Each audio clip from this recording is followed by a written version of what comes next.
Which serial killer's interests scare you the most?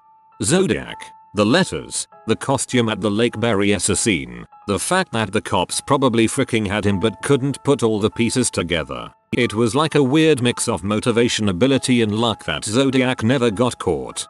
There was on murder. He killed a man in a taxi cab and as the police came he was walking away from the scene and the police on all likelihood drove past him. I can't tell if that's stupid or genius.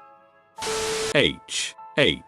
Holmes. Reasonable looking guy on the outside. Ran a hostel full of secret passageways, hidden air ducts, and camouflage doors. Every now and again, a guest would go to sleep in a room and in the morning the room would be empty. I don't think they ever found the bodies. A lot of the remains were sold to schools, I believe. He'd strip the flesh and burn it, then sell the skeleton. Not only was he the US's fifth serial killer, he managed to turn a profit off of it. Scare me the most? Has to be Richard Chase for me. The vampire of Sacramento, badass nickname. Didn't kill as many as other serial killers, but he has to be the most brutal killings ever recorded. He would also not break into people's houses, he would test the door to see if it was open. If it was, then he would consider himself invited. Most interesting, has to be Dahmer. A lot layers on that case. I've told this story in other places, but an aunt of mine lived across the street from the Mirath house. Still does. And my, then, 6-year-old cousin is the one who knocked on the door and spooked Chase while he was inside killing everyone. John Wayne Gacy lived with nearly 30 bodies in his crawl space for years and years, meanwhile doing things like running for political office, being loved by neighbors, and getting special clearance to meet Lady Bird Johnson. Fritz Hamann found a very ingenious way to sell meat in times of economic crisis, and he took care of a number of young men looking for work too who were last seen in his company. They called him the werewolf, the vampire and the butcher, and they had a good reason to do so. Yang Xinhe apparently was the exact opposite of the sort of sophisticated serial killer shown in TV shows and more of a slasher villain monster made real. He broke into families' homes at night and axe murdered and raped the occupants. Dang. Yang Xinhe was arrested on 3rd November 2003 and executed on the 14th of February 2004. China ain't fricking around. The ones that had known brain abnormalities or traumatic head injuries, which is very conspicuously high. Gacy, son of Sam, Ramirez, Dahmer, BTK and so on and so on. On paper it reads as far too conspicuous to be coincidence. Robert Hansen. Mostly because he lived in my hometown. Basically he would kidnap strippers and other women on the edge of society, torture and rape them, then fly them out into the wilderness in his small plane and hunt them for sport. Because strippers were constantly being cycled through Alaska by Seattle-based mobsters, no one really searched much if they disappeared from town. Plus he had a facade of an upstanding citizen, and whenever the police came around all his respectable friends defended him. Plus as a baker, he supposedly was on good terms with many police officers who stopped at his shop. There's a pretty decent movie out there about him starring John Cusack and Nicolas Cage. Carla Honmorker and Paul Bernardo. Worst part is that Carla is now free and living in Quebec. She even has kids and regularly goes to their school. Sure, after someone has paid their debt to society by serving their term, they should be allowed to live a normal life, but she did not adequately pay her debt and deserves to be rotting in a cell. Trying to remember more clearly something I read ages ago, but there was a school of thought that she was more in control than most people, though. Evidence of how actively involved she was had been hidden by her lawyer until her plea bargain was struck. Then a video turned up of her being the aggressor in the rape and murder of her sister.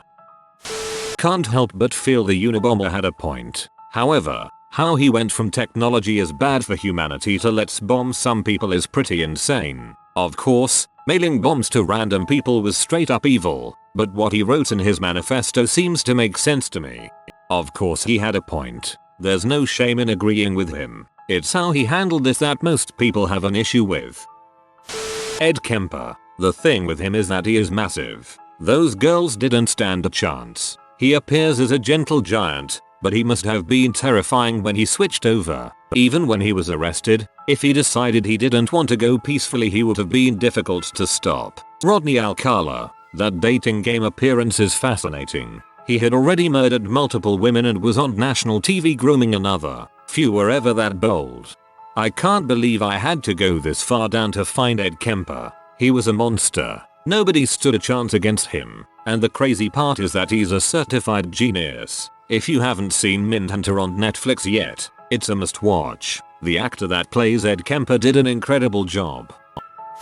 I've always found Andrei Chikatilo fascinating. Disturbing, but fascinating. The brutality of his crimes alongside the body count he amassed over 12 years always made me question what people are capable of. I can understand that people will do heinous things out of anger, but the fact that serial killers in general premeditate and repeat multiple times out of something other than raw uncontrollable emotion will always fascinate and astonish me. I remember a bit from a documentary about him. Detective, who was working this case, dressed as civilian, was working in the park where Chikatilo sometimes attacked his victims. He saw a young girl and asked her why is she alone so late. Girl answered, "It's not your business." He replied with, "God forbid this becomes my business." Ted Bundy, that courtroom footage of him pretty much having near free reign over the proceedings acting as his own lawyer is kinda creepy to see. It's like there is no serial killer in the room. He blends in as a professional there. It's no wonder some of his victims didn't see how messed up he really was. Even the judge let him go to jail with a compliment and well wishes for him, as if he had fallen for his manipulation. Very weird. I also find it funny that he ended up blaming P for the reason he became a killer. That might have made a bit of sense to some in 1989, but these days it's so laughable.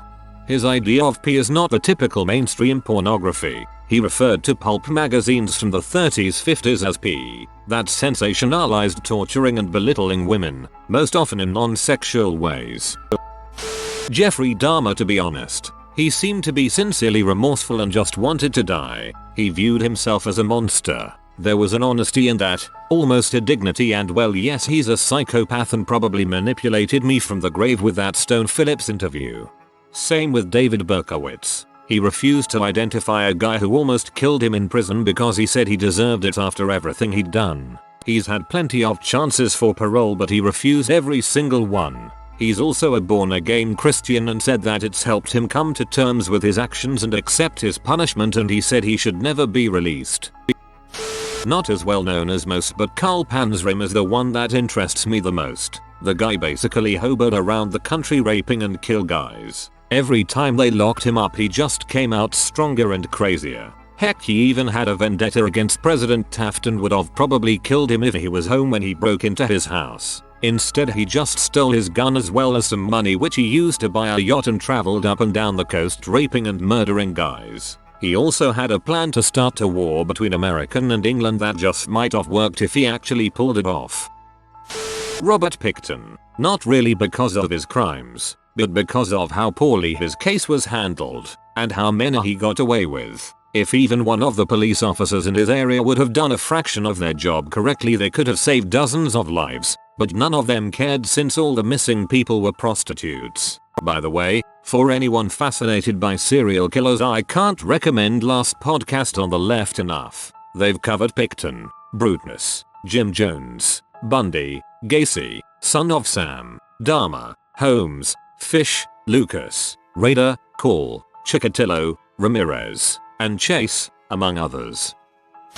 David Parker Ray creeps me out more than just about anyone else. He would abduct young women and take him to a semi-trailer cargo box thing that he had completely soundproofed. Inside were various instruments and contraptions there he would use to rape and torture his victims. When they first wake up, there would be a large mirror on the ceiling and an audio tape would play, explaining what he was about to do to them and why. Namely, he felt they were S&W and deserved it. He didn't just rape them. He tied them down to a bed and would use different objects on them in different ways. No screams could be heard. He is suspected of being a serial killer, but there was never enough evidence to convict him. He was convicted of kidnapping and sentenced to 128 years in prison. There are a few places where you can hear a transcript of the audio tape he would play before he tortured and raped them. It's pretty long and something I could only get about 2 pages into before realizing this might not be something I should read if I want to live a happy, healthy life.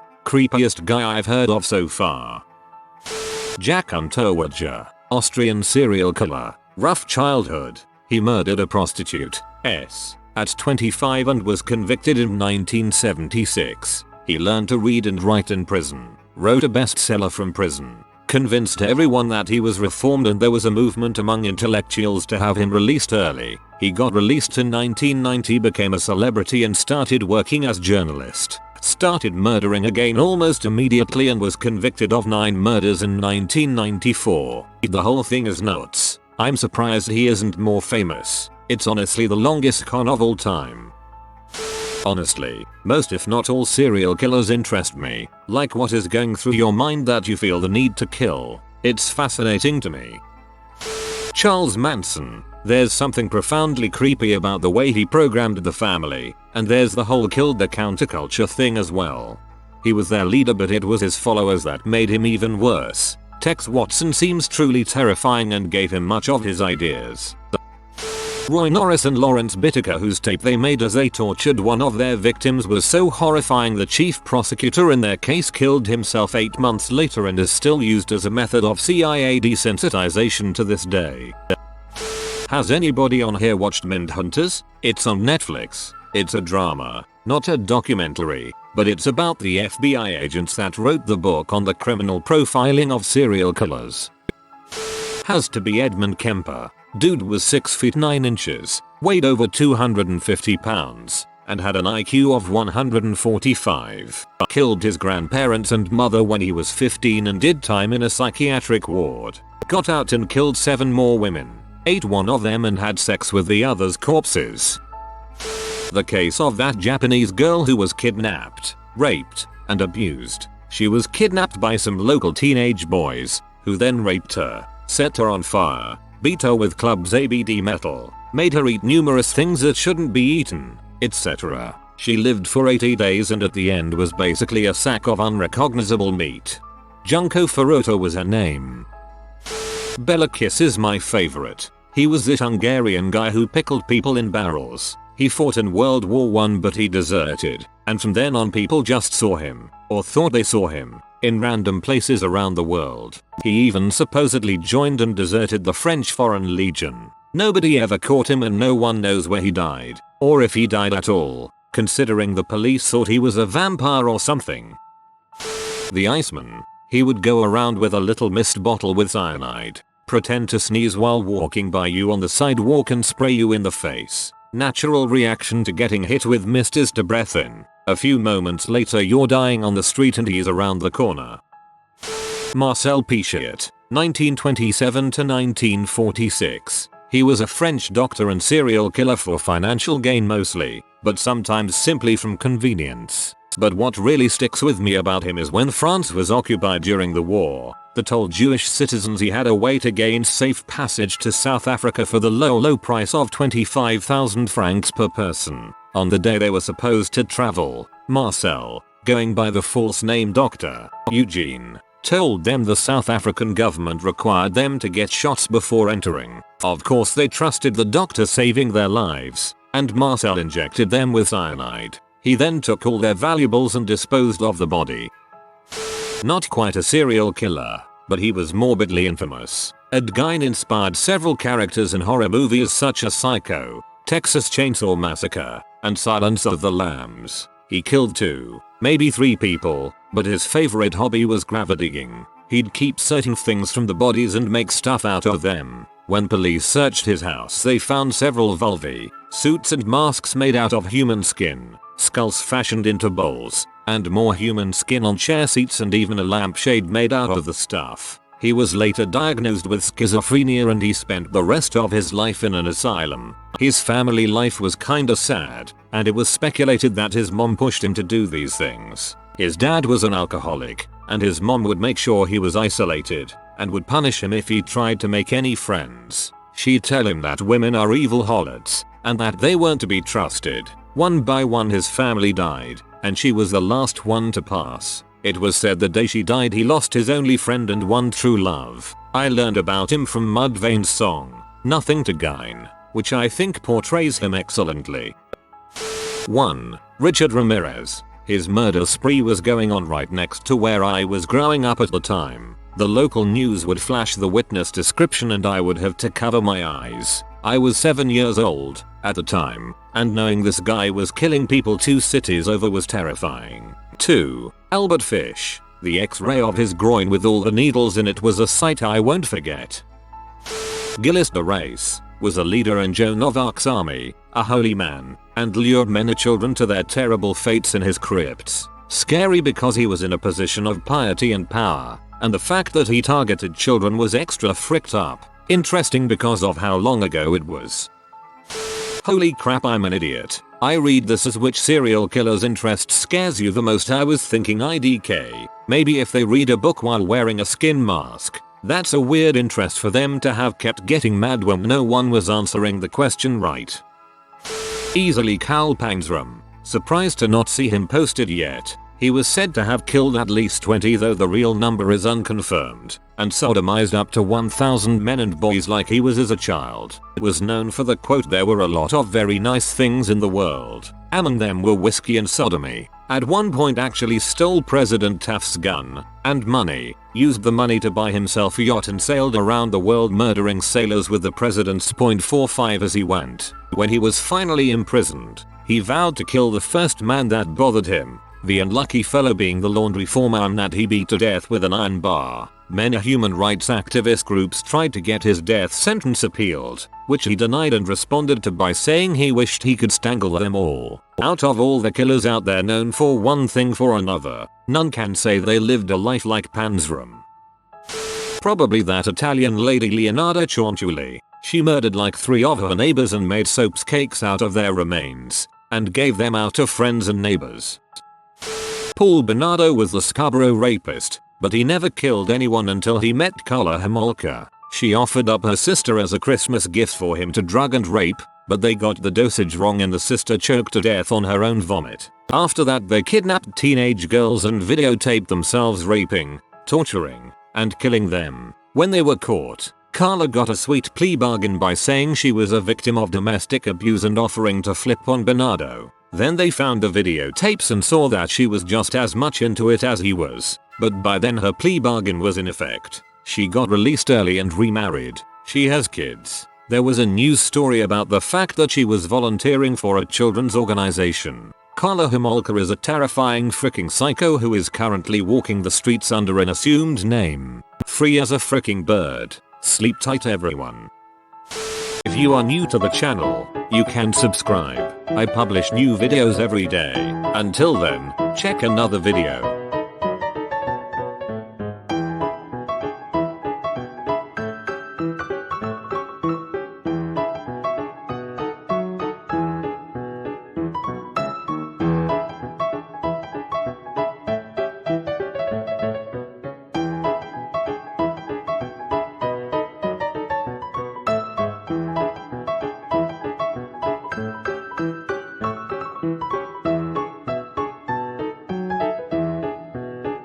Bye for now.